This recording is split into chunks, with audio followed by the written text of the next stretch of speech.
ప్రపంచంలో ఉన్న ఏ ముస్లిం అయినా తన జీవితంలో ఒక్కసారైనా మక్కా మదీనా దర్శించుకోవాలన్నటువంటిది వాళ్ళకి ఖురాన్ చెప్పేటటువంటిది, వాళ్ళ మత పెద్దలు చెప్పేటటువంటిది. అందుకనే ప్రతి ఒక్కళ్ళు కూడా ఒక్కసారన్నా అటు వెళ్ళడానికి ప్రయత్నిస్తారు. దానికి కొన్ని దేశాలు లేదా కొన్ని రాష్ట్రాలు సబ్సిడీలు కూడా భరిస్తుంటాయి. యాక్చువల్గా అయితే కనుక సొంత డబ్బులతో వెళ్ళాలి అని ఉంటుంది.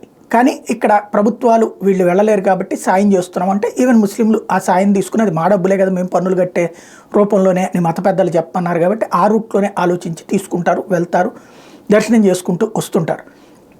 ఈ రెండిటి తర్వాత మక్కా మదీనా తర్వాత మరొకటి అల్ అక్సా, అది ఇజ్రాయెల్లో.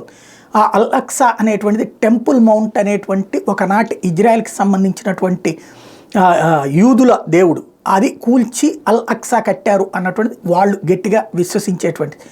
అయితే దాన్ని తమ మసీదు కిందనే ఉండనివ్వాలంటూ తరతరాల గొడవలు జరుగుతున్నాయి. ఇప్పుడు రంజాన్ మాసంలో ఇప్పుడు ఇజ్రాయెల్ ఒక పక్కన యుద్ధంలో ఉండగా పెద్ద ఎత్తున ప్రపంచవ్యాప్త ముస్లింలు ఆ ప్రాంతానికి తరలి వెళ్లేలా ఇరాన్ ఏర్పాటు చేసింది.